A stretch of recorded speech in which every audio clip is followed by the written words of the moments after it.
Hello, I'm Mary Cunningham. I'm 77 years old and I'm homeless. It wasn't always that way.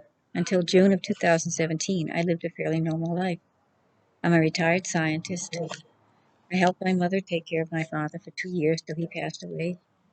And then I took care of my mother for 7 years through strokes, heart problems, blood clots, and cancer. Through anger, she had been a superb athlete and was angry at her body for giving out on her. And through depression, her husband was dead, her friends are dead, and moved away, and she didn't have any contact with them.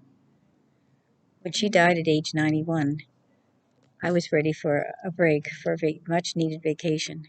I didn't get it. 6 days after my mother's funeral, my younger brother, an attorney in the Detroit, Michigan area, who had never come to see her during the time I took care of her, sent the first of his legal documents to me. And for the next nearly 4 years, he took me through tremendous legal processes, leaving me broke, penniless, and exhausted.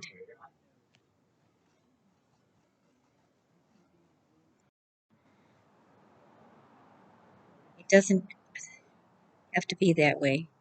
Years ago, when I was married, my former husband and I bought a house. I contributed $10,000 toward the down payment of the house. When we divorced years later, we had a verbal agreement that when he sold the house, he would return the 10,000 to me. I didn't realize it would take 23 years for him to sell the house. But I learned recently that he's using our son's address as his, so he has sold the house and has not yet been in touch with me to return the money. My former husband is John F. Berger, a retired professor from the University of New Hampshire, and our son is Daniel J. Berger, an attorney in the Marlborough, Westborough area of Massachusetts. I have Daniel's phone number, which I've called several times, but no one answers, and I have emailed Daniel.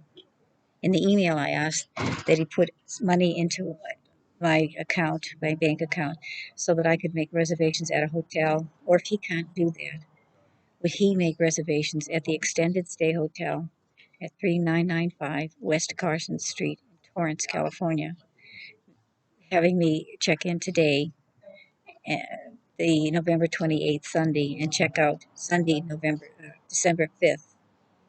And then we can discuss his returning the rest of the money to me. When all this started years ago, this bankruptcy, I asked God for two things: that I make it through this, and that my dog Chloe still be with me. Chloe is 12 years old, and she's in a carriage because she can't use her back legs, but she's still with me. Thank God. I also have two daughters, Catherine M. Berger or Butler in Newmarket, New Hampshire, and Elizabeth E. Berger in Boulder, Colorado. Information has no listing for their phone numbers. Oh, that's not. God has helped me in one way, but I need your help now, a different kind of help. If you know any of these four people, my ex-husband or my three children, could you urge them to call me? Daniel has my phone number and my email, and have their father keep his agreement with me about the money. It would mean so much to me. I'm frightened. Living on the streets of Los Angeles is dangerous. Living on the streets as a woman is even more dangerous, and as an elderly woman, it's incredibly dangerous. I have been on the streets for just one night now, and if the I imagine that within a couple of days, I will be beaten or and attacked or worse, and my few possessions be taken from me. Please help me if you can. Please get in touch with my children or my ex-husband and have them get in touch with me. I'm not asking them to give me anything that's theirs. I'm asking them to return to me the money that was mine in the first place. If you can help me, thank you.